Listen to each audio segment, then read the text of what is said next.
It's been 3 years since we swore an oath to each other and officially became Mr. and Mrs. Dave and Molly Jacobs, and yet, if you were interested in our relationship, you would get different points of view on the state of our marriage.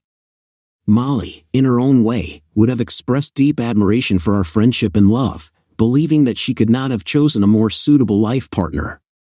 But the biggest obstacle in her eyes was our financial limitations, which unfortunately did not allow her to imagine a future in which her most cherished desires could be fulfilled. It is important to understand that Molly's upbringing was overshadowed by poverty, which shaped her current worldview.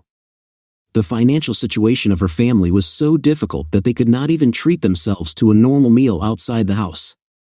All the things she wore were either handmade by her mother or bought from a second-hand store.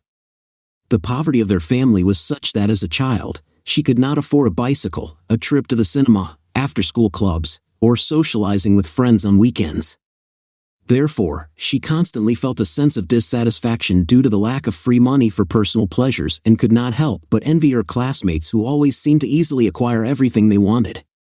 Molly made a solemn vow to herself, promising that one day she would achieve a life filled with all the benefits of luxury and would never experience any material difficulties. In the last year of school, fate brought me into her life, a good guy, kind Dave. I had wealth, or rather, my parents did. We lived in a rich neighborhood, drove luxury cars, and I was always dressed in casually elegant outfits. But at the same time, Molly determined from my behavior and outlook on things that I was indifferent to money. After reassuring Molly, I told her that I had never paid attention to her second-hand clothes and expressed my unwavering admiration, considering her the epitome of beauty. At school, one elegant and sophisticated girl caught my attention. Looking back, I understand that she doubted that I could save her from poverty, but over time, these doubts disappeared because she genuinely liked my character. I seemed attractive and persistent to her. In the end, she fell head over heels in love with me and gladly accepted my offer to get married on the day we received our higher education diplomas at the local community college. Molly also received a certificate in paralegal work, believing that this would provide her with a stable and decent income. Despite the fact that she did not become rich, this would allow her to buy decent clothes, spend evenings in clubs and bars, and sometimes have dinner in good restaurants. In this regard, I decided to make a career in the field of physiotherapy, specializing in massage and occupational therapy exercises. Perhaps this profession will not bring me much wealth, but I get great satisfaction from communicating with people and helping them recover from muscle pain, surgery, or injury. Besides, I have no desire to spend my days sitting at my desk because, in my opinion, there is nothing more monotonous. I understood that this undertaking would not lead to wealth, and I understood that Molly was deeply disappointed that she could not lead a luxurious lifestyle in the suburbs. But I found great joy in our current life, where we cherish every moment spent together, regardless of what we were doing. Moreover, I acknowledged that Molly didn't even know about. My grandparents were incredibly rich, and after their death, they bequeathed my parents a considerable fortune of $15 million. This amount was securely stored in the trust and was available to them until their death, after which it passed to me. 2 years ago, my father tragically died of a heart attack. After his death, my mother struggles to cope with this bereavement. The last few years have been incredibly difficult for her because she continues to carry love and longing for him in her heart. Surprisingly, both my mother and I had contempt for the trust fund that was left after him. We view it as a toxic presence that has a negative impact on our lives. It is unpleasant to think that the money that appeared in our lives after the death of my grandparents and the subsequent inheritance received by my father completely changed him for the worse. He abruptly abandoned his work duties, changing the dynamics of our previously harmonious family. He began indulging in pleasures, drinking excessively, throwing parties, buying fast cars, and spending a lot of money on gambling and illegal substances. Unfortunately, the new lifestyle began to destroy their marriage and undermine his health. Just 2 years later, he died of a serious illness, a massive heart attack caused by his excessive habits. Having witnessed the destructive influence of wealth on his life, my mother and I began to fear the temptations of luxury and extravagance. All we dreamed of was to preserve the simplicity and happiness that had been in our united family before my father succumbed to the temptation of boundless wealth. After his death, I began to prioritize regular visits to my mother, trying to involve her in various activities outside the home, whether it's traveling, participating in charity events, or just anything that could relieve her depression caused by the loss of her father. But she categorically insisted that I stop trying. Now, her attention was focused on her friends, the church, and of course, on me. Besides, she reminded me that money only ruined my father's life. Knowing about Molly's excessive passion for wealth and material goods, I deliberately decided not to inform her about the existence of the trust. I wanted to prevent her from making impulsive purchases on credit. Instead of cherishing our daily lives, she seemed to be absorbed in thoughts and dreams of a prosperous future. I was worried that she was neglecting the present and fixated on the future, which was only a few years away. I couldn't accept the idea that Molly would be hoping for an inheritance when my mother's death, as I hoped, was still far in the future. I was afraid that such expectations would arouse greed in Molly, which could spoil our relationship or aggravate her dissatisfaction with our current modest lifestyle. Watching my mother's loneliness and despondency, I finally understood its cause when she confessed to me that she had been diagnosed with breast cancer. Uncertainty about the future weighed heavily on her, which explained her worldview.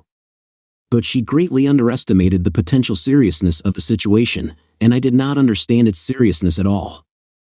She deliberately hid from me that the duration of her stay in this world could be limited, not wanting me to sacrifice my life and take care of her, especially since I had just begun to build a life with my young and beautiful wife, as she described her.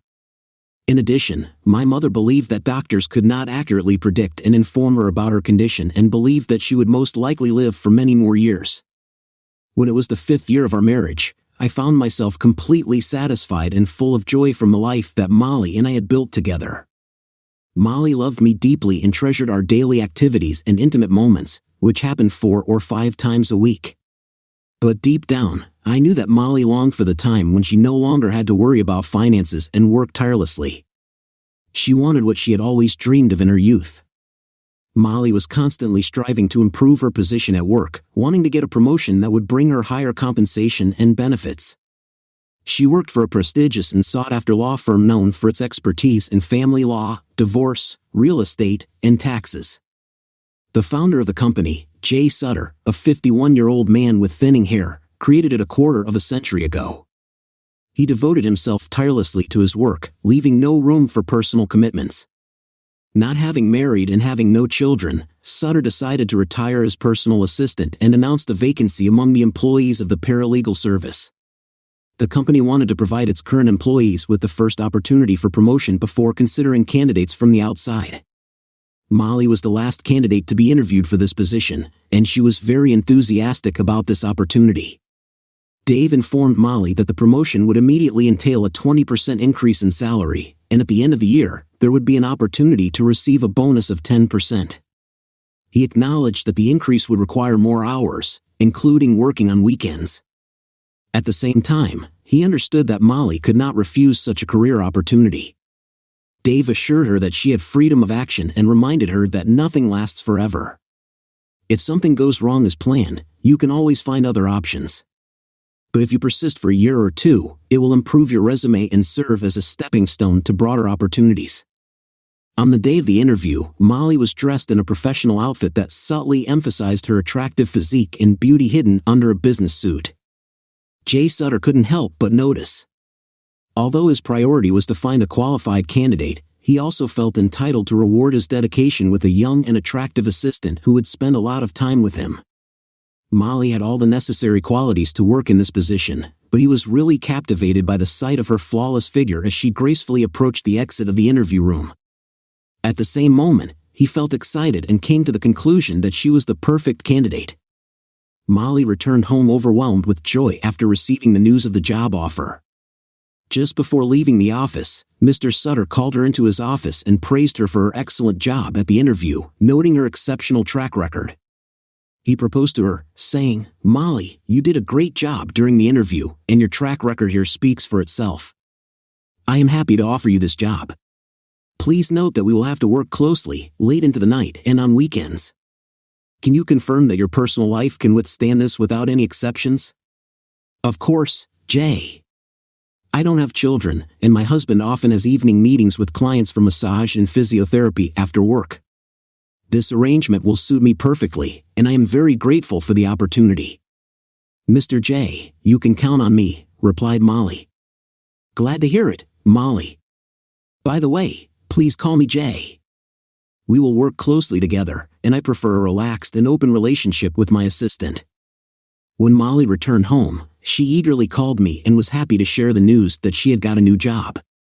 Over time, as Molly became more and more immersed in her work, she often told me about how impressive her boss Jay was. She described him as an incredibly intelligent and insightful person. Molly praised Jay's impeccable sense of style, mentioning that he prefers to wear exquisite Brooks Brothers suits and changes 3 different models of Rolex watches every day. She also noted that his shoes alone cost more than 10 of all her outfits combined. In addition, Molly stressed that Jay has a great sense of humor, confidently expresses his thoughts, and in general is a really good person. Over time, I began to feel a sense of anxiety, wondering why she suddenly became so secretive. It was obvious that something had changed between us, and I couldn't get rid of the feeling that I was being bypassed. The more she avoided talking about Jay and her job, the more my suspicions grew. Maybe there's something going on between them that she's hiding from me. I couldn't ignore the nagging doubts anymore. It's time to talk to her and find out everything to the end. Molly's work schedule began to change, and she began to come home later in the evenings, sometimes not earlier than 8 in the evening, 3 or 4 days a week. Curiosity got the better of me, and I decided to find out how things were going when we were sitting at the dinner table. I looked at Molly and cautiously asked what was going on. I couldn't help but pay attention to her habit of taking a shower in the evening, despite the fact that she had already taken it in the morning. It seemed strange to me that she avoids discussing her work, but at the same time, she constantly stays late and keeps silent about the reasons for this. "If I wasn't completely sure of your love for me, I might have suspected that you were having an extramarital affair," I said.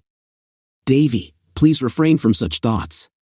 You know perfectly well the depth of my affection for you, and I just can't get enough of your presence when I get home. I make sure to put myself in order to rid my body of sweat and dirt accumulated during the working day. To tell the truth, I can't tell you much about my profession. My duties include decoding and formatting various documents and memos, as well as resolving issues related to invoicing to my employer. Due to the numerous meetings during the day, he can devote himself to productive work only after 5 hours, after most of the employees left. I remembered our conversation when I first got a job. He warned me about a long working day, and now we both fully realized the meaning of his words. When she spoke, she looked away without meeting my eyes, and for the first time, a doubt arose in my head. But I decided that the conversation had reached its limit and decided to leave everything as it is and take a closer look at what is happening around. As a rule, I got up before everyone else and was always the first to leave in the morning. Since a significant part of my clients preferred to have massage or physical therapy sessions before the start of the working day, it became customary for me to wake up before Molly, take a shower, and leave the house. This has become my daily routine. But today it was different. Having no urgent obligations, I was leisurely sipping coffee and reading the newspaper when I suddenly heard the phone ring upstairs. The melody was unfamiliar, not belonging to either Molly or me. Intrigued, I quietly positioned myself at the bottom of the stairs and began to eavesdrop on her conversation. When she answered the phone, I couldn't catch the whole conversation, but I could hear her laughing in response to something her boss said. After that, I heard her say, "Yes, Jay, dear. I miss you too, and I'm looking forward to the surprise you talked about when I arrive." It seemed strange to me that she called her boss cute, and I couldn't help but wonder what kind of surprise he could have prepared for her. In addition, I noticed an unusual ringtone. After I heard that, the shower turned on, making me think about what was going on. Going up the stairs, I noticed that her purse was lying on the bed. Curiosity took over, and I looked inside, where I found a brand new iPhone of the latest version. Such devices are usually sold at a price of about $11,000, and of course, she did not buy it with her own money. Moreover, it was clear that this extravagant purchase did not fall within the scope of our contract with Verizon, since no relevant accounts appeared. Wanting to understand the situation, I tried to unlock the device and view all text messages and call logs. At last, my attempts were thwarted by password protection. None of the predictable combinations, such as her birthday or our anniversary, gave me access. When I put the phone back in its place, a small box hidden in Molly's purse caught my attention. Curiosity got the better of me. I carefully opened it and was just shocked by what was in it.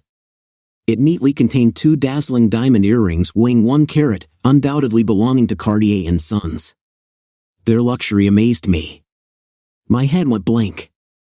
In search of solace, I hurriedly went downstairs and found solace in the silence of the kitchen. I waited patiently for Molly's arrival, knowing full well that she would assume that I had already left a long time ago. When she came down the stairs, I was seized with a surge of disbelief because I was waiting for another huge surprise. She chose a provocative outfit for work, unaware of my presence. She turned and saw me, which made her gasp. "My God, Davy, you scared me. Why are you still here? I thought you'd already left for work. Are you going to the office or to a nightclub? I can't imagine how you can go to work in such clothes. By the way, what did you buy this outfit for?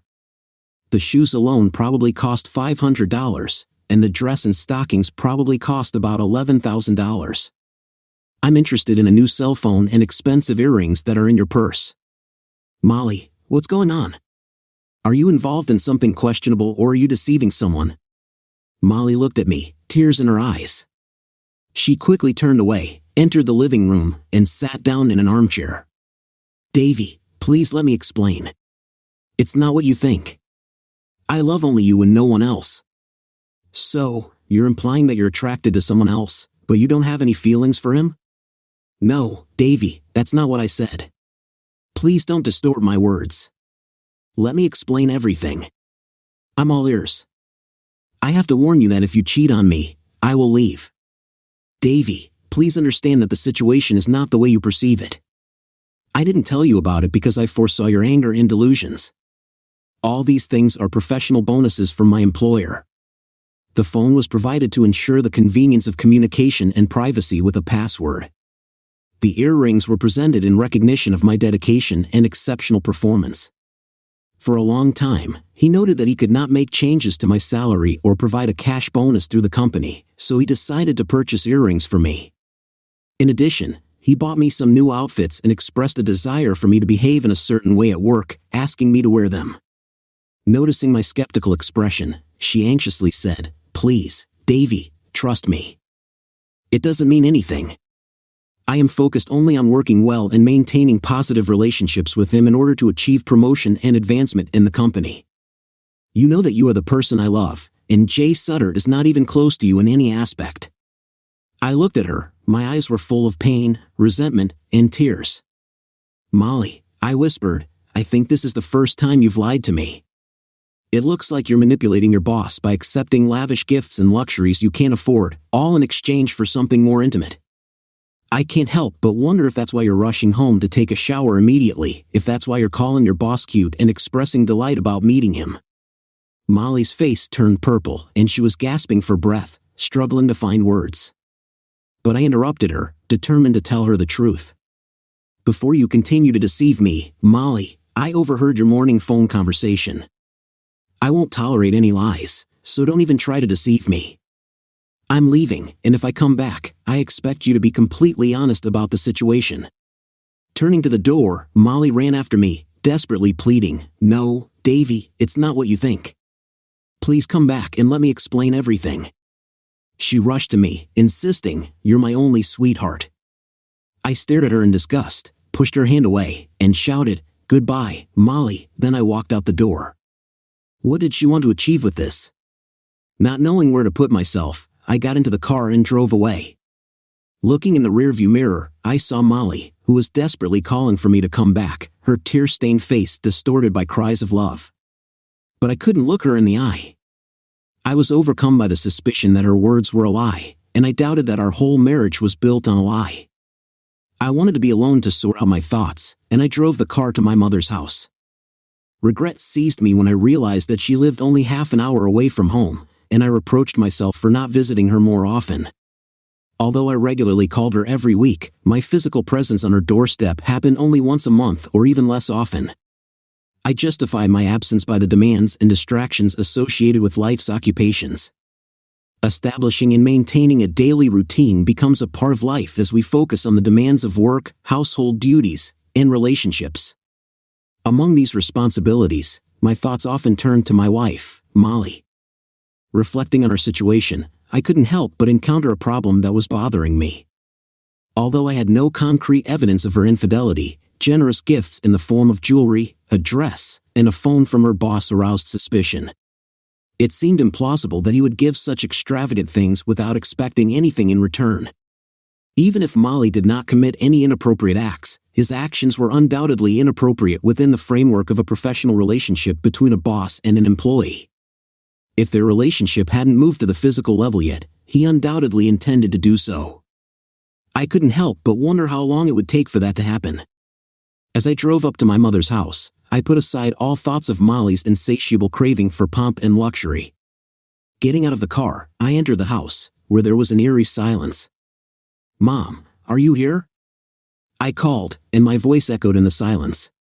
Going into the living room, I saw a terrifying sight. Mom was lying on the couch. There was a bucket on the floor next to her. Her eyes, full of anguish, met mine as she turned to look at me. Her unnaturally pale complexion and fragile appearance spoke of the deterioration of her health. She tried to sit up, but her efforts were in vain. Acting on instinct, I rushed to her just at the moment when she reluctantly looked away. She hurriedly grabbed a bucket and poured the contents of her stomach into it. Tears welled up in her eyes, and she sank down on the sofa, taking shallow breaths. "Oh, Davy, you took me by surprise. I didn't want you to see me like this," she whispered, worried. I asked, "Mom, what's the matter? Do you have the flu? Did you go to the doctor? How can I help?" Deciding to help, I suggested, "Let me at least wash this bucket. I'll be back soon." I quickly took the bucket to the bathroom and poured its contents into the toilet. I rinsed it in the shower, washed it off again, and rushed back to my mother on the sofa. "Mom, please talk to me. What happened? Davy, please try to calm down. I want you to know that I'm fine. I must admit I feel a little guilty for not telling you about it during our recent conversations, but now I'm undergoing another course of chemotherapy. The symptoms you see are just the effects of treatment. Now I go through chemotherapy every Monday, and that's how my days go from Tuesday to Thursday. So, to clarify the situation, I will say that I do not feel sick, except of course for the ongoing struggle with cancer. Unfortunately, the cancer has returned, and the medical team is doing everything possible to fight it again. It's a difficult situation, Davy." The doctor did not express much optimism, but if we interpret his words indirectly, it seems that he is not very hopeful. I want to meet him directly at the reception next week. If the chemotherapy treatment is not effective, I don't want to take it anymore. If my time is limited, I want to spend it feeling well enough to enjoy outdoor recreation, gardening, and spending time with friends, rather than sitting on the couch fighting nausea. Mom, I offer my deepest apologies. You have to beat this. Mom, I can't stand the thought of losing you. How can I help you? When is your next appointment? I will accompany you. Davy, you have your own life now, so don't worry and spend time with your wife. I have a wonderful young wife and a busy career, but please don't worry about me. Mom, you are an integral part of my life, and being close to you and helping you is no less important to me than coping with my own responsibilities. But I must admit I have some doubts about the fidelity of my beautiful young wife. Recently, I discovered that she received presents and gifts worth more than $10,000 from her boss. Despite her explanations that this is just a reward for her hard work and late hours, I find it hard to believe her. I suspect that she is not being honest with me, and I need to find out the true state of things. Filled with anger, I lashed out at her today and came to you, Davy. It's hard for me to understand this. She seems to adore you more than most women adore their partners. I find it hard to believe that she could betray your trust, Mom. Molly's attachment is due to her desire for material goods. She has always experienced financial difficulties, grew up in poverty, and constantly harbored resentment and disappointment due to the lack of luxury in life.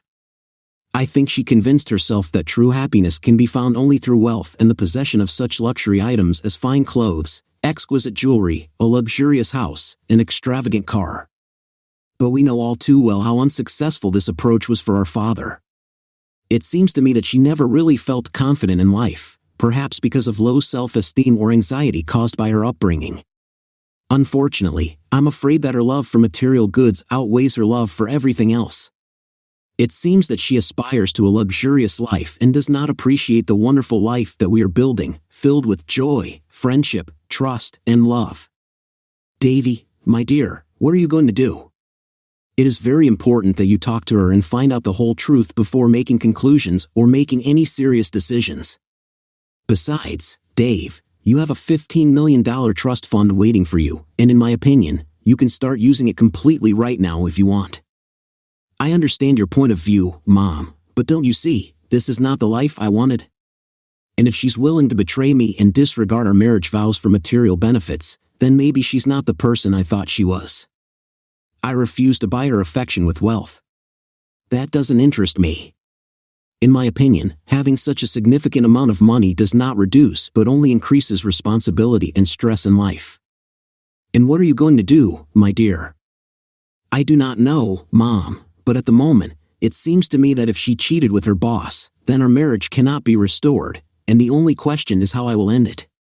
But if she didn't cheat, then I will try to convince her to quit her job and get a consultation with me to see if she can find happiness in our current life together. She doesn't know about the trust fund, and I certainly don't intend to tell her about it now. But, Mom, let's not dwell on it anymore. I'm going to take care of you for the weekend. Please consult with your doctor to find out how we can help you regain your health. Molly tried to call me all day and evening, but I didn't take the initiative to answer or listen to her voice messages. In the end, Mom convinced me that it was necessary to at least inform Molly of my whereabouts and assure her of my well-being. Reluctantly, I decided to call her. Molly, I noticed that you're trying to reach me. What do you need? I asked. Davy, where are you? I need you, she begged. You can't just disappear without telling me if you're okay. Please let me explain everything. I have to explain something. It's not what you think. There is no hidden intent here. Please come home so we can talk about this. Molly, I do not know what to believe at the moment. It's hard for me to trust your words when you claim that nothing is happening. How can I accept the fact that Sutter is showering you with gifts worth more than $10,000 without expecting anything in return? Dave, I really love you. You have to believe in me. I don't want anyone but you. These material values are just objects, and although I cherish them and desire them, my main desire is to spend the rest of my life with you. I want to start a family and grow old with you. I want security and financial stability to be a priority for us, so I firmly believe that this work will open the way to great opportunities. Please come home so we can discuss this further. Molly, it surprises me that you don't realize and don't understand how inappropriate it is to accept gifts from him. If you haven't done it yet, he will expect a response soon, and you will feel indebted. Davy, it's not like you think. Money doesn't matter to Jay because he has it in abundance. He simply recognizes and rewards me for the countless hours and efforts I have put into my work. Molly, it's hard for me to trust you. Despite my confidence, some nagging feeling tells me that you're not being honest with me. Dave, please don't think about it. Come back to me, and I will prove to you that you are the only one for me. Molly, this situation is out of your control, but I have to share something with you. My mother's cancer has resumed, and now I am next to her, caring for her. I will spend the whole week and weekend here to provide her with the necessary care. On Friday, I plan to meet with her doctor to find out the prognosis. Therefore, you won't see me until at least Monday evening. If I'm not back by lunch, I promise to call you. Oh, Dave, it's terrible to hear that cancer has returned. Would it be helpful if I came and spent the weekend with you? I don't want you to be alone for so long, especially during this difficult period of our relationship. I can come in an hour. No, Molly, I don't think that's a good idea. Until we both understand the state of our relationship. Davy, please don't even think about it. Our relationship is strong, and we love each other deeply. Let go of these negative thoughts. Nothing is happening, and I hope you don't believe otherwise. It will be incredibly painful for me to lose you. Molly, I have to leave now, so I'll see you on Monday when we talk. "Molly, please be honest with me so that we can discuss our future together." After the conversation ended, I couldn't shake the feeling that Molly seemed to be saying the right things, but she didn't answer the questions that I had. Why she was receiving gifts from someone and whether she had an intimate relationship with him. There was a strong feeling that she had already violated our marriage vows and was trying to find a way to admit it without losing me. The rest of Wednesday evening and a significant part of Thursday were spent taking care of my mother. By Friday, Mom began to feel better, which prompted us to visit her doctor. After a thorough examination and reporting the latest data, the doctor asked for some time alone with her. At the end of the conversation, the doctor invited me into the office and quietly closed the door. Addressing me as a young man, he regretfully informed me that he could not inspire optimism. "Your mother, who specifically asked to be franker, was given the same information. Unfortunately, I have to tell you what I shared with her. It is unlikely that she has more than 3 to 5 months left to live. Chemotherapeutic treatment proved ineffective this time, and we have exhausted all other available options." Having convinced her, I managed to persuade her to undergo 3 more courses of chemotherapy in the hope of its effectiveness. But she confessed to me that after that, she didn't want to fight anymore and wanted to spend the rest of her life in peace. Returning to her house in the evening, we found solace in each other's tears. Sitting together on the couch, overwhelmed with emotions, I expressed my deep love for her and confessed that she had given me an incredible life. I sincerely said that she was the personification of a mother who exceeded all my expectations throughout my life. She has always served me as a moral compass, guiding me on the right path. We hugged, remembering wonderful memories of the past, but her energy quickly dried up, and she wanted to go to bed. She earnestly asked me to remain optimistic and not let the last months of her life turn into a pity party. Despite the deterioration of her health, she believed that she was lucky to live a full life and declared that I was the greatest achievement in her life. Having rested after lunch, she began to feel better. In the evening, wanting to entertain her, I chose a movie, sat her down on the sofa, and informed her that I would be leaving for a while but assured her that I would return later. Against the background of the emotional shock caused by the deterioration of my mother's health, I also had doubts about my wife's fidelity. I had an irresistible desire to drown my sadness by taking a bottle of tequila, but deep down, I understood that alcohol does not solve anything. Over the past few days, I've been thinking about the gifts Molly received from her boss in our last conversation, and I have an uneasy suspicion that she betrayed me. Desperate to find answers, I decided to drive around our house, hoping to catch a glimpse of her and determine whether she is there or not. Arriving at about 5 o'clock, I parked the car at the end of the block, taking a strategically advantageous position to watch the front door. When I looked, her car was parked in the driveway, which confirmed her presence. I noticed that the inner front door was ajar, which indicated that she was at home. While thinking about whether to drive up and immediately solve our problems, I saw a blue Porsche rush past me down the street and park in front of our house. Glancing at the license plate on the back window of the car, which read J number 1, I could not help but think that this man probably has problems with self-esteem. Without wasting any time, Molly left the house, locked the door, and hurried to his car. Her outfit seemed too revealing to me as they drove away. I watched in amazement as Molly didn't recognize my car. Perhaps she was too busy sitting in the passenger seat of a sports car. Intrigued, I decided to follow them and find out their destination. It turned out that it was not far away. They drove through the city center and eventually drove up to the famous Manny's Steakhouse in the city. Sutter gracefully got out of the car, walked around to open Molly's door, and they walked side by side to the entrance of the restaurant, seemingly lost in each other's presence. I found an empty parking spot on the street, quickly picked up my hat and jacket, and headed for the restaurant with a measured step. I entered the establishment and directed my gaze to the back, where I immediately noticed them sitting close to each other on one side of the table. His hand was resting comfortably on her hip, and she was looking through the wine list. Suppressing the urge to meet their eyes, I decided to turn around and disappear into the car. After getting into the car, I occupied myself for a few hours watching various blogs and articles on divorce on my phone. In the end, my attention was attracted by the fact that the parking attendant drove a Porsche to the entrance, which they both subsequently got into.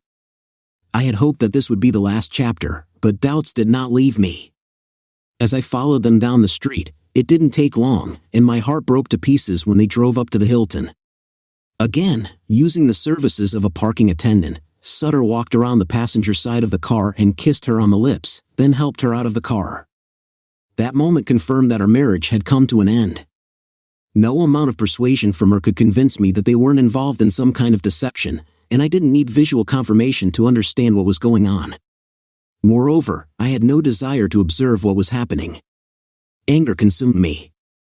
When I returned to my mother, I was overwhelmed by a wave of emotions: sadness, confusion, surprise, and many others. After parking the car at the house, I plunged into thinking about what to do next.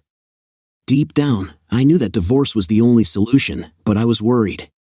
My wife worked for the most reputable divorce firm in the entire region, so I couldn't help but fear that during the divorce process, I would be completely overloaded and taken advantage of. Given our circumstances, it became clear that we had nothing much to share. Our modest house did not have much capital, and our savings were limited. Although I earned a little more than she did, the difference was insignificant, which gave me reason to believe that possible alimony would be scanty at best. There was one serious problem: what happens if she and her lawyers find out about the existence of a $15 million trust fund? Unfortunately, if my mother had passed away before the divorce was officially finalized, such a scenario would most likely have taken place. At present, I did not consider this question relevant. The trust fund was exclusively the property of my mother, and until her death, it could not be legally recognized as my own property. But during a private conversation with the doctor, he was not too optimistic about my mother's life expectancy. In his opinion, she had no more than 3 months to live. Considering that it usually takes at least 6 months to get a divorce, this was a serious problem. While I was thinking about how to part with at least some of this money for Molly, I became increasingly uneasy. I understood that I needed a well-thought-out strategy. It was very tempting to run away with the money and disappear, but I could not accept the idea of abandoning my mother, and I did not want to be in the position of a violator of a court decision, constantly living in fear of being discovered. Another option that came to my mind was to stay married, dismiss Molly's concern, and start my extramarital affairs, in fact, turning our relationship into an open marriage. But this plan was fraught with certain difficulties. Moreover, if my spouse resists the divorce process and insists on consultation, it will only further complicate the situation. It is impossible to predict what other reasons may be invented to delay the process. In light of these uncertainties, I realized that it was extremely important to develop a comprehensive and well-thought-out plan. I immediately realized that this meaning does not correspond to my personal style and certainly does not meet the ethical standards of my mother. And although I wanted to take revenge on her and Jay Sutter, I realized that it was not worth jeopardizing the rest of my life because of them. Thinking over the plan, I realized that it would require patience and strategic thinking. But if I did my part flawlessly, I might succeed. But to do this, it was necessary to suppress hatred and the desire to take revenge on Molly and Sutter.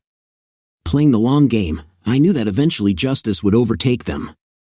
Molly opened the door, rushed to me, wanting to hug me.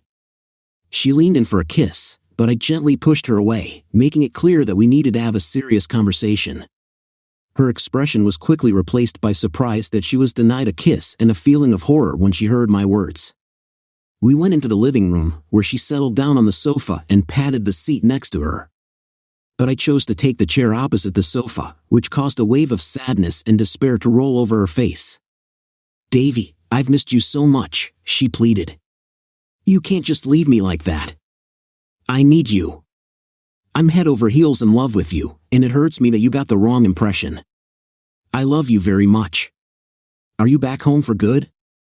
Can we please put an end to the constant suspicion and malice that exists between us?" When I looked at her, a mixture of disgust and disappointment was reflected on my face, which caused her fear and shock. "Molly, let's talk openly and sincerely. I know about your Friday meeting with Sutter. I happened to see you in a restaurant dressed like you've never dressed up for me. Maybe it's because I don't have a fancy Porsche with license plates." Molly tried to intervene, but I quickly silenced her. "Please, let me finish. I watched you in a restaurant when you were sitting close to each other at a table. His hand was on your hip, and you were almost sitting on his lap. Curiosity made me follow you to the Hilton Hotel, where I witnessed a passionate kiss and intimate touches between you, after which you decided to check in and spend the night together. This situation made me think about the impending breakup of our marriage. Davy, I'm begging you to change your mind. I have no feelings for him. My love is meant only for you. We can't let our marriage break up. I need you more than anything else. So, I can only wonder, why did you start this affair? Why are you disrespecting me and betraying our love, even though you claim that you still love me? Please explain to me the reason for your actions. Molly grimaced, realizing that the only chance for salvation was to tell the truth. I must admit, I feel incredibly stupid that I succumbed to Jay's seduction tactics. It turned out to be too difficult to resist the temptation of diamonds, iPhones, glamorous dresses, and exquisite shoes. Moreover, sumptuous lunches and dinners at restaurants that we could only dream of visiting, with bills exceeding my weekly earnings, were undoubtedly tempting. Frankly, I manipulated him, hoping to continue receiving gifts, money, and clothes from him. He promised to raise my salary to the maximum level, and that's why I played along with him. Davy, I need you to understand that I don't have and never will have any feelings for him. I love only you and no one else. Although I have to admit that I'm attracted to the things he can provide me with. I enjoy the gifts and the feeling of luxury when I'm with him. I deeply apologize, my love, for deceiving you. I never wanted to lie, but I was entangled in the temptation of wealth and did not dare to give it up. I understand that I may seem like a person who uses others solely for material gain, but this is the sad truth of what happened. Now that you know about it, I feel less guilty and worry about being found out. Now that you've been exposed, what do you think will happen next? Are you ready to quit your job, go to a psychologist, and leave your greed to see if we have a chance to reconcile, Davy? Please don't bring this up. I don't want to lose you, but I also don't want to miss this incredible opportunity. Can you somehow allow me to do this and treat it as part of my job, Davy? Molly, what are you even asking for? Do you want me to turn a blind eye to this so that you can enjoy wealth? So, Molly, are you suggesting we have an open marriage? You want to manipulate him? I find pleasure in communicating with other people, but despite this, we remain married and continue to meet in the evenings, pretending that nothing has changed? Davy, the thought of you being with another woman is unbearable to me. I can't imagine that you have an intimate relationship with him, that you compare him to me, or even worse. I don't want an open marriage. I just want to enjoy the benefits it gives while remaining faithful to you. Eventually, this agreement will end, and I will be devoted only to you again.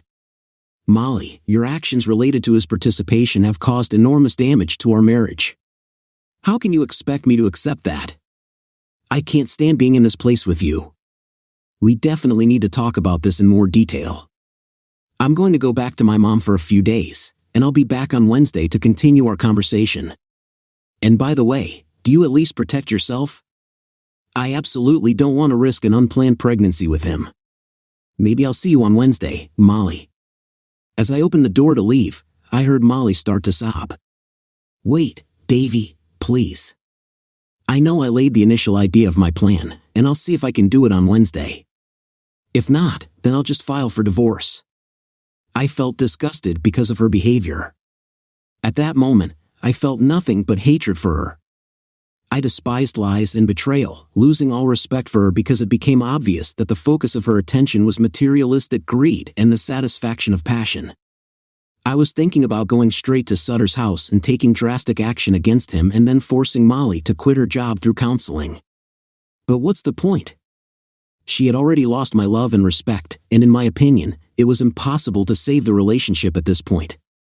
I focused on developing a plan to get rid of it with minimal cost and pain. I had done extensive research on the issue of divorce via the internet and had a good idea of the financial burden it would impose on me. I also assumed that she would challenge the divorce, which would lead to additional delays, and it seemed unlikely that I would be able to complete the divorce before my mother's death and the transfer of the trust fund to me. My research has shown that sometimes a divorce without dispute by mutual consent can be issued in just 3 months, especially if both parties are represented by the same lawyer and the divorce is consensual. This opportunity was extremely important for the implementation of my plan. In the following days, I planned several massage sessions to maintain a steady income, but mostly I stayed with my mom and took care of her needs. We spent time watching her photo albums, remembering and sharing moments of laughter and tears. It was important for me to express my love for her and convey my deep appreciation for the way she raised me and for the positive impact it had on my formation. Before I knew it, Wednesday came, and I went back to my house for another conversation with Molly. When I entered the door, I saw her wrapped in a bathrobe, but I noticed that she was wearing stockings and high heels, which led me to think that she might have just returned from work. I asked if it was the right time to talk, and she replied, "Any time I can be with you is the right time for me, Dave. I've missed you, and I don't like what's going on between us. We need to fix this." "Well, Molly, tell me, how would you fix it?" I asked. "Davey, you would come back here and make love to me 4 or 5 times a week like before. You'd treat me the same way you used to before you found out about Jack Sutter. I would treat you like royalty and do everything to make you happy. What about the real problem, Molly? What about you and Sutter? Oh, Davey, if you could just forget about it, let me have this part of my life. I will enjoy all the luxuries that we cannot afford, and then I will come to your house as always to make passionate love and enjoy each other's company like the soulmates that we have been until now. Do you love me enough to let me go on like this, please, honey? I'll fix it internally." I was disgusted by this situation. Who is this woman, and what has she done to my wife? But playing for a long time, I started talking. "Molly, please listen to me carefully, that's how I see it. I think we are at a crossroads. You want to treat yourself to luxury gifts, food, and fashionable material things that you can get from Sutter, but to do this, you need to deceive him. And if you do it while we're still married, it hurts me, and I refuse to put up with it. That's why I can't agree to what you want. Thus, we are left with only a few options. We could consider an open marriage, and I could look for other women to be with while we stay married and spend time together, both in and out of bed. No, Davey, I can't agree to that. I just can't let you be with another woman. Okay, then we just have to get a divorce." "Oh my God, no, Dave. I will never divorce you. I will never let you go. Please don't even mention it, honey." "Well, Molly, if we file for divorce on the grounds of adultery and fight for it, we will lose all the savings we have. We'll end up spending thousands on lawyers. At least, I am using Sutter, will leave me without money, without a place to live, and will undoubtedly ruin our entire relationship by dragging each other into a contentious divorce. Please, Davey, don't even bring this up, this is a bad plan. You should be in my life." "Well, Molly, then please listen to me. You need the things in life that Sutter can give you. I can imagine Sutter talking to you about leaving me and marrying him." At these words, Molly averted her eyes, looked down, and whispered, "Yes, dear, but I would never do that. Just listen to me. I think you've been to his house and spent time there, right?" "Yes, honey, please forgive me, I'm so sorry." "Molly, listen, I think his house is incomparable. If you were to marry him, think of the wealth you would have, basically whatever you want. A magnificent house decorated to your taste, a luxury car, trips to beach resorts in bustling cities that you can only dream about now, accommodation in first-class boarding houses and hotels, the most exquisite outfits and jewelry, dinners in the most exclusive restaurants, and parties in the most prestigious and expensive clubs. It seems that all this corresponds to the life that you have always dreamed of and wanted, and you could have it all. But, Davey, I will never leave you, I need you. I told you so. He pleases me with gifts, but our personal life is pathetic, and we don't have such a connection as we have with you. I can't leave you." I shuddered inwardly, wondering how Molly couldn't see that I didn't feel any love for her now, only contempt, that she was willing to give up everything we had for a few pathetic dollars. It made me realize that we were never right for each other, and it would be a mistake to continue this marriage. "Molly," I said in the most convincing voice I could manage, "you won't have to be without me, and I won't have to be without you. You and I could have a secret affair, share our love and communication. I would take revenge on him as he takes revenge on me, since he found it acceptable to have an affair with my wife. Then I think it would be equally acceptable for you and me to have a long-term affair that he doesn't need to know about. You can get the best of both worlds. You can be with me, we can have a physical relationship, and you can enjoy all the riches he can provide." I saw her pondering the idea, and it made me lose even more respect for her, if that was even possible at the moment. But how can I leave to see you and be with you? I work for him, and I have to spend all my time with him at night, and that, I think now sounds pretty awful. No, Davy, I can't do that, Molly. After the wedding, you'll tell him that you don't want to work for him anymore. You will tell him that you are now an equal partner in marriage and do not want to violate this position by maintaining a relationship at work. You'll let him know that you're going to stay at home, maybe go to college, and focus on self-improvement. Then I will only have to schedule clients for the evening, and you and I will have every weekday to spend time together and do leisure during the day. Thus, you will receive both material benefits and the luxurious life that you want from him, and I will remain your best friend and lover when you need me. I emphasized this idea very convincingly. I saw the wheels turning, and I knew I had planted a seed that I hope will grow. Now I had to outline the details. Of course, Molly, the only option that can work is for you and me to have a friendly, no-fault divorce in which we just split the savings. I'll leave the house as a place where we can meet, and we'll save our money. If Sutter is a lawyer for both of us, you need to convince him to let us quickly and calmly arrange a divorce by mutual consent, without him trying to take everything from you to the last penny. It will be very important for us to get a divorce quickly because during this process, he will expect that we will live separately, and you will still work for him. We will be able to start our romance only after you get married and stop working, but I suspect that Sutter's connections with the judges could speed up this process, perhaps within 3 months or even less. Davy, I don't know, no, I really don't want to get divorced, although I like his lifestyle, but I really don't want to be with him. I'm not sure I can handle living with him and being his wife. Can't you just let me have him on the side and leave everything as it is now? He means nothing to me, and it won't take anything away from us. I'm sorry, Molly, but we've already discussed this. You don't want an open marriage, and that's the only way we can stay married. I refuse to let him have the advantages of a wife while I'm sitting at home.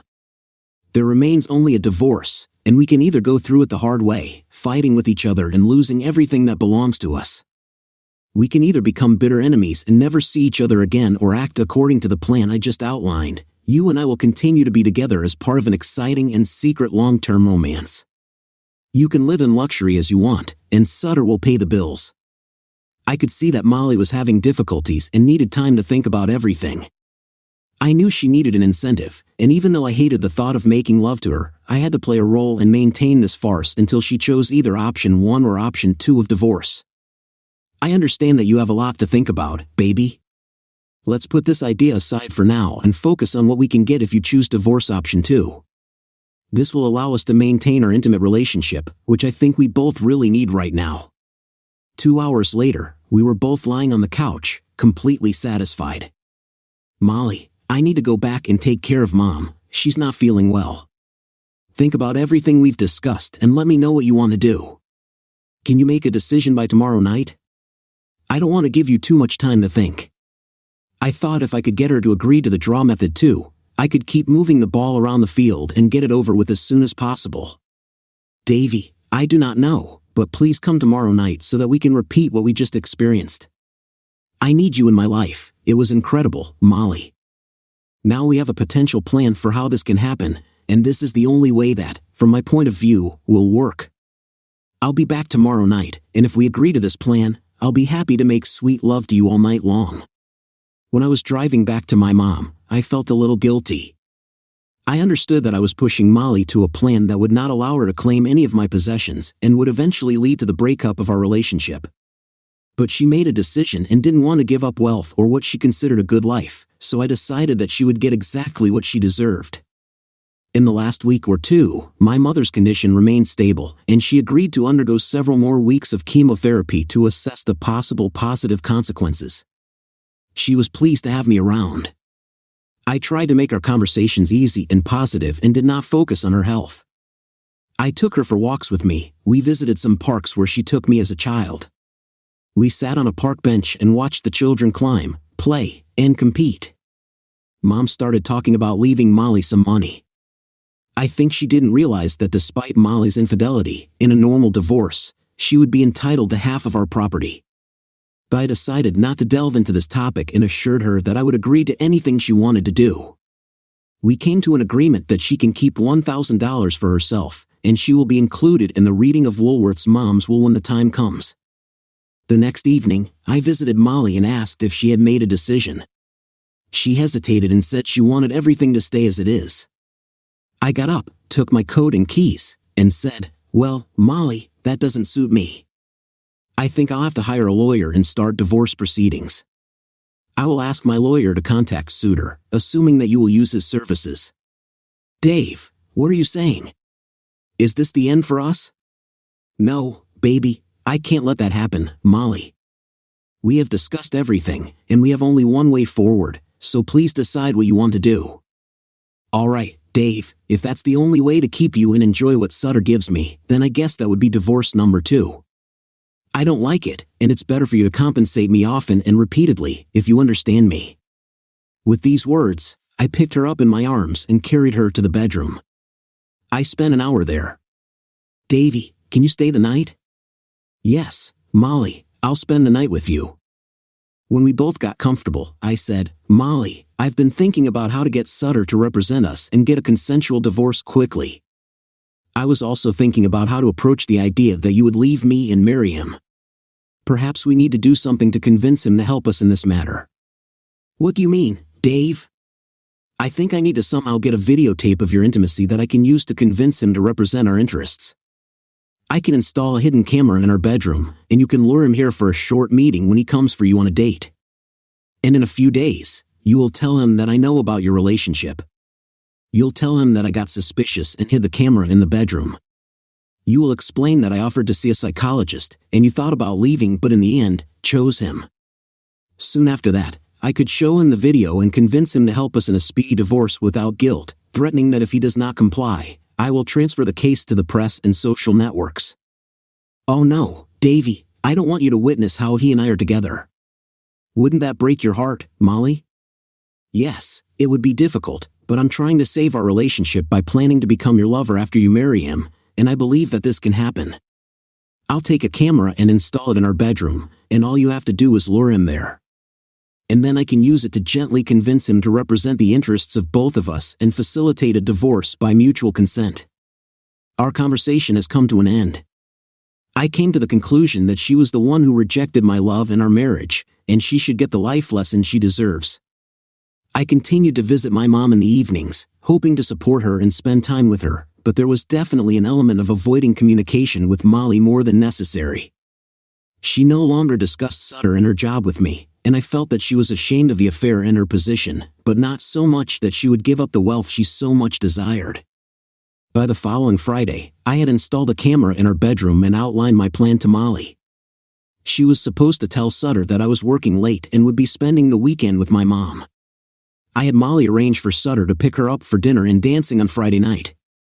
I parked on the next street, and soon Sutter drove up to the entrance in his Porsche with fancy license plates. Molly invited him into the house, and they spent about 40 minutes in it, so I was sure they had an intimate relationship. When they left for a night walk, I went into the house, took the SD cards out of the camera, downloaded the recordings to my computer, erased the contents, and put the camera away. The next week, I went up to Molly and told her it was time to put the plan into action. "Molly, you have to call him, tell him that I have suspicions, and I have installed sound and video surveillance in our room, capturing how you make love in our marital bed. Then tell him that I offered to see a psychologist, but in your opinion, our marriage is over because you love him and want to be with him. Just leave it as it is, and then I'll figure it out myself." "Oh, Davy, I'm not sure about that. Can't we just abandon the divorce plan and continue living as before? We've been through this more than once, and this is the only option if you don't want me to leave and disappear from your life forever." "No, I don't want that, Molly. I can say that if you really loved me, you would never have done this. It's too late for this discussion. Do you want to continue, or should we go our separate ways, Davy?" "Davy, you're so stubborn. I don't want to do this, but if this is the only way out left for us, then I probably have to. I'm going to talk to Jay today about the divorce and that we're going to be a couple, just like you said." Later that evening, I called Molly from my mom's house to find out how it went. "Dave, he's completely out of his mind. He was so worried that you were going to chase him. In addition, he is very worried that the video will be made public. It will damage his reputation and may affect his practice if people find out that he seduced his personal assistant and contributed to the breakdown of the marriage. Yes, Molly, and think about what might happen if I reported this to the American Bar Association. He may lose his license to practice, at least temporarily. Oh God, please don't do this. Financial support will stop. I thought to myself that of course, this would be her first concern. God, what a greedy person. But I didn't say it out loud. Instead, I told her, Molly, I'm going to contact him and start the divorce process to make it look sincere. You have to tell him that I moved in with my mom until everything settles down. Besides, her condition is starting to deteriorate, and she really needs my support right now. I'll see you when I can, maybe not before the weekend. I made an appointment with Sutter using the fictitious name of a potential client. I warned Molly not to show up at the office at 4:30 on the day I intend to meet him. She complied with my request, and someone else let me into his office and announced to him that Mr. Jones had come to see him. He stood up smiling. I ignored his outstretched hand and said, Mr. Sutter, thank you for meeting me. First of all, my real name is Dave Jacobs, and my wife is Molly Jacobs, your personal assistant with whom you dealt. I delivered my opening statement with great anger, and he looked stunned at first and then scared. He quickly retreated behind his desk. Now, Mr. Jacobs, don't even think about physical violence, otherwise, you will end up in prison, and getting out of there will cost you a lot of time and money. Look, I'm sorry about what happened. I wasn't going to fall in love with Molly, and she wasn't going to fall in love with me. But it happened, and we couldn't break away from each other when we realized that we were real soulmates. You probably don't want to hear this, and I know you'd like to hurt me right now, but again, that would be a big mistake. Why are you here, Sutter? You know Molly chose you over me. Molly chose you over me and refused to work on our marriage, so I think you won. I handed him the flash drive and said, you can watch it in your free time, but in fact, it shows how you and Molly are engaged in intimate activities in my house and in my bedroom. Sutter, we have two possible scenarios. In the worst case scenario, I will dispute the divorce with Molly. I will hire a lawyer, and she will hire you or one of your employees. I'll shoot this video and send it to the newspaper, to social networks, to the bar association, your parents, friends, in general, everyone I can remember, trying to ruin you. Okay, Jacobs, wait. It will hurt Molly too. And do you really want to do that to the woman you love? Also, how will you feel knowing that everyone knows that your wife cheated on you? You must have another idea on your mind, so get on with it. Yes, Sutter, there is. I know I lost Molly because of you, so I basically want to end this sham marriage as soon as possible and move on. But I don't want to lose everything at the same time, and I want Molly to be okay when this is all over. You don't have to worry about Molly, Jacobs. I'll take good care of her. And yes, I also want your marriage to end as soon as possible so that Molly and I can move forward together. Then I suggest to you, Sutter, the following. You represent both Molly and me in a no-strings-attached divorce proceeding. We can split our savings, which are practically worthless, but I keep the house, which again is practically no capital, maybe $110,000 at best in the current market. At the moment, it may even seem uninhabited. In any case, you'll just take my list of assets, draft a 50-50th split, speed up our divorce within 3 months, and it won't cost anything for me or for Molly. If you agree, then we can avoid lengthy litigation. So, Jacobs, here's the thing, I will represent you both for free. I will divide everything except the house 50-50ths, and that's it. Yes, but don't forget that time is running out. I want to start a new life in another state in less than 3 months. You probably want me to leave too, so you can be sure that I won't interfere with your and Molly's new life. I think you have a few judges who are friendly to you, and if you ask and they know that this is a friendly divorce, they will speed up the process. Yes, Jacobs, I can arrange that. Okay, let me check with Molly if she agrees with you. Then we have a deal. Just send me a list of assets, and I will immediately proceed with the paperwork. I will deliver the documents to you next week, you just sign and return them to me, and we will be on our way. Hardly hiding my satisfaction, I walked towards the door of the office with a contemptuous look, saying, "I'm relying on you to make it work out so we can both move on." When I got home, I sent Sutter a list of assets and then informed Molly about our progress.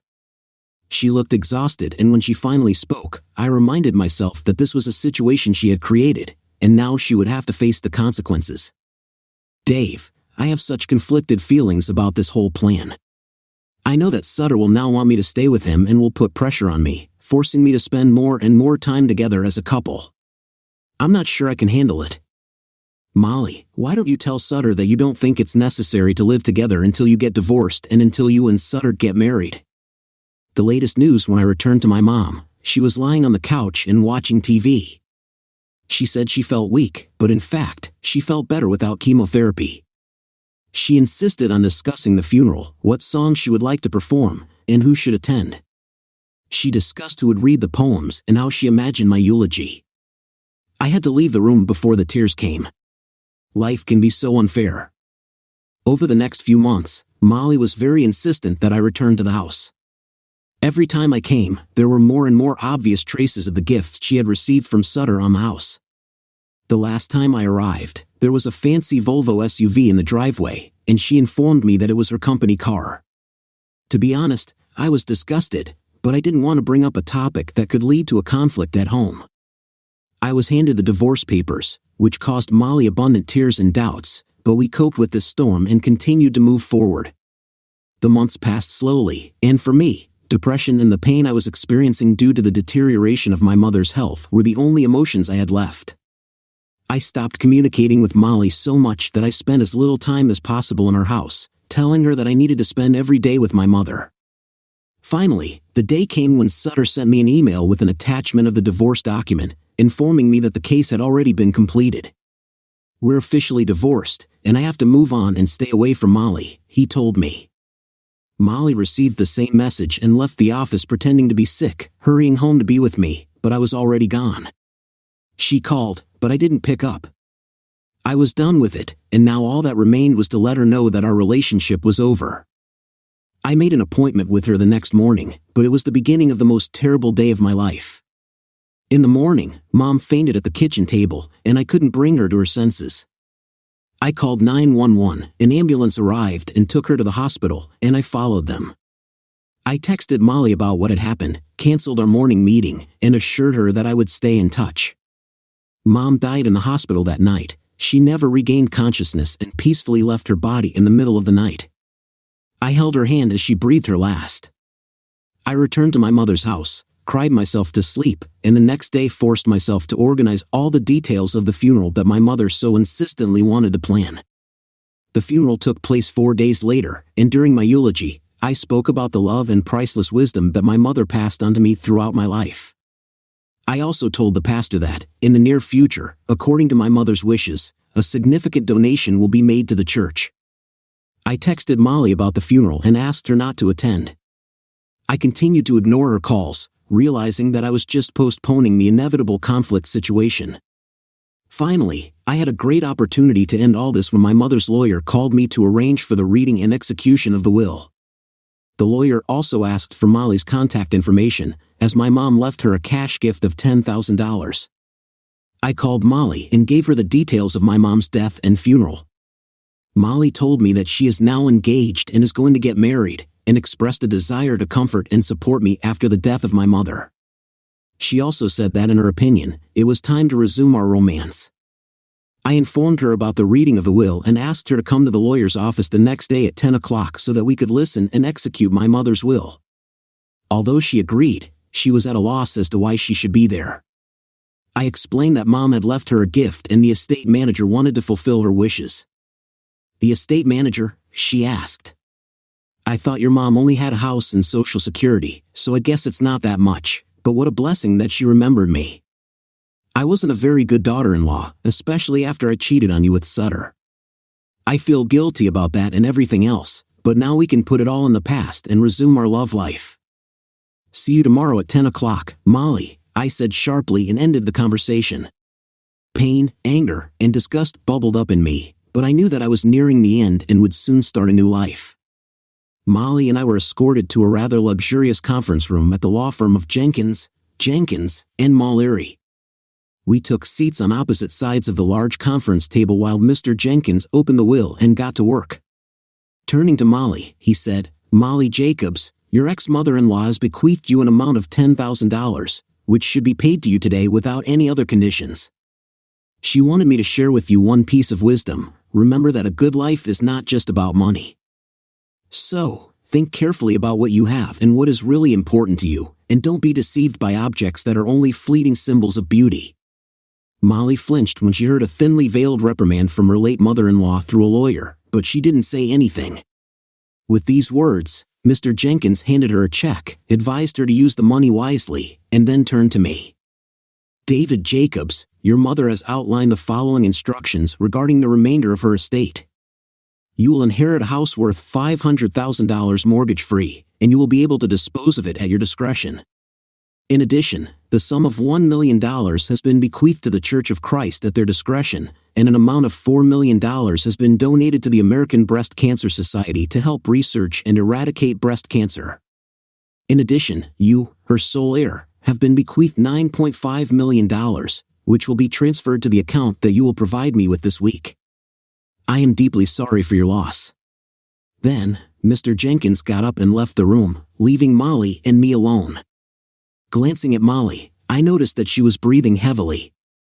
It was obvious that she was in a state of shock, and the reality of what was happening finally dawned on her. When she looked at me with anger, Molly was looking at me with a pained and puzzled expression on her face. "What is it, Dave?" "Your mom was rich. You should have known about your mom's wealth, shouldn't you?" "Oh yes, Molly, I have known for 10 years since my grandparents passed away that I would eventually inherit a solid trust fund from them. My mother hardly touched this money for her own needs. This is fantastic. Now we're rich, and I can get away from this boring, disgusting Sutter, and we can resume our relationship. How can you be forgetful? We broke up because you betrayed our wedding vows and got involved with Sutter. As a traitor should, for a few trinkets, outfits, and sumptuous dinners, you ceased to exist for me. I hastened the divorce so that your greedy hands could not claim the inheritance that I was supposed to receive. From the moment I saw you walk into the Hilton with Sutter, I knew our relationship was over, and getting rid of you was only a matter of time." Molly shuddered at my fury, tears welled up in her eyes, and I looked at her with contempt. Restraining my anger over her infidelity, I continued to mock her.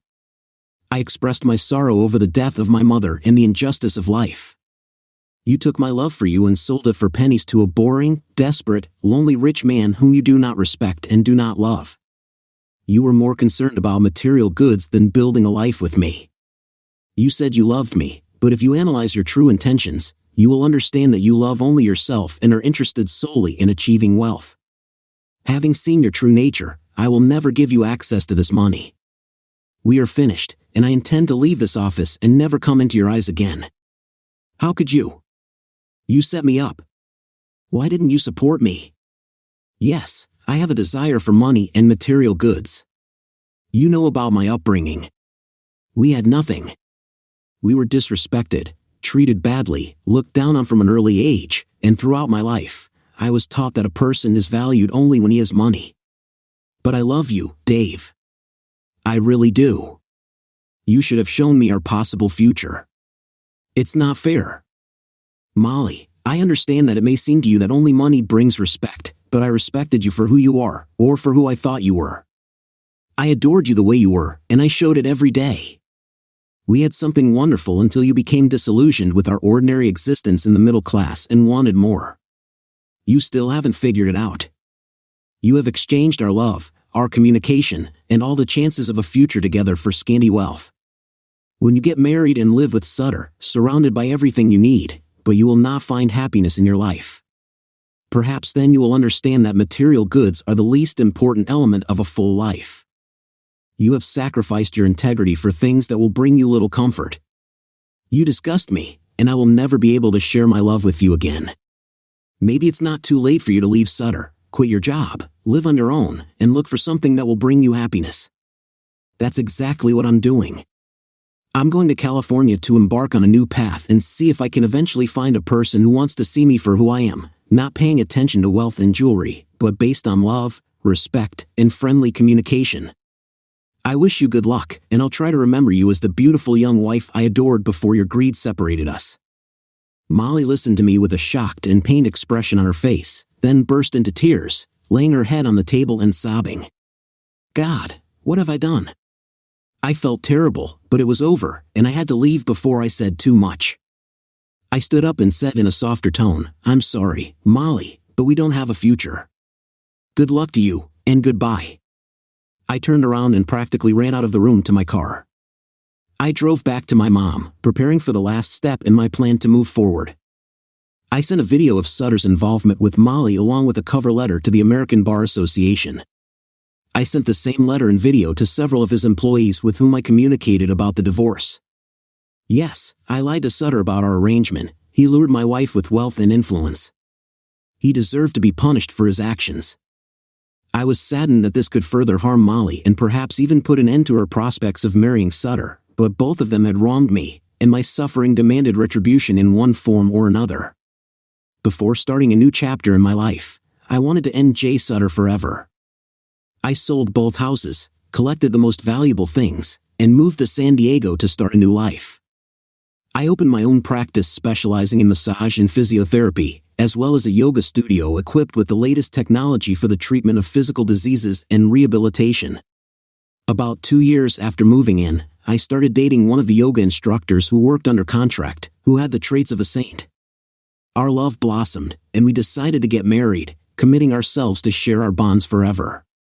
In the next few years, we had a son and a daughter, and we began to spend as much time as possible with the whole family, enjoying the simple joys of life. I never really understood the joy of sincere affection until I had a family that I could cherish. Jay Sutter did not lose his license, but he faced the loss of numerous employees and significant respect and camaraderie among his colleagues and other connections.